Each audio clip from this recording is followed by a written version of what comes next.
Vi vil nu gå videre med en funktionsanalyse af en tredjegrads eller fjerdegrads funktion, og her har vi altså valgt en tredjegrads, og vi starter med at definere den, og herefter sætter vi f mærke x lige 0, solver, og her opnår vi altså x-koordinaten til vores ekstreme.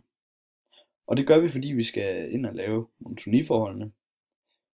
Her indsætter vi under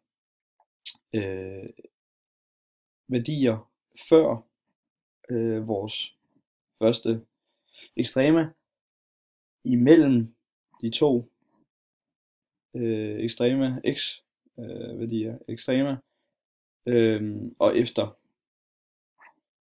Og det har vi gjort, da det her viser før, at det er en positiv værdi, hvilket må betyde, at vores funktion er voksende. Herudover imellem de to ekstremepunkter må den være aftagende, da værdien er negativ. Og igen voksende, da efter 2, da denne værdi er positiv. Og indimellem her, der opnår den derfor det sit lokale maksimum med minus 2/3 og lokale minimum med 2. Det vil altså sige, at vores funktion er voksende i intervallet minus uendelig ikke med til 2/3 med og 2 med til uendelig ikke med.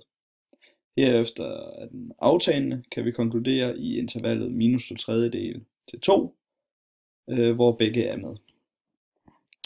Vi skal herefter gå ind og definere vores ekstremaer, og som sagt har vi allerede fundet vores x-koordinat, men vi skal også bruge y-koordinater.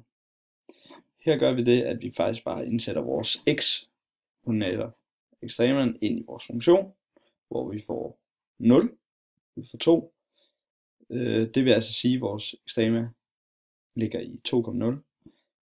Herudover indsætter vi minus 2/3, og her får vi så et brøkertal, hvor vi lige solver for at få tallene. Hermed er vores andet ekstrema i minus 2/3,948.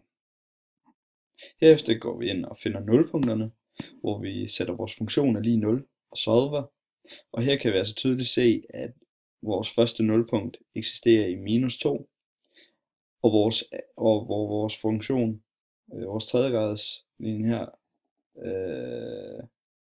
altså har 2 nulpunkter i alt. Og det kan vi også se nærmere, når vi har tegnet den her, hvor vi tydeligt kan se vores første nulpunkt her ved minus 2, og vores andet, hvilket er lidt pudsigt, da som før nævnt har et tredjegrads 2 eller 3, kan maks have 3 nulpunkter, og derfor har vi vist både 1, 2 og 3.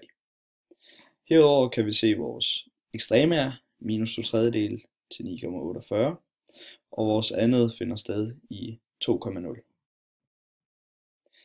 Herudover skulle vi også definere vores definitionsmængde og værdimængde, og her kan vi konkludere, at vores værdimængde vil være fra minus uendelig til uendelig, og det samme med vores definitionsmængde vil også være minus uendelig til uendelig.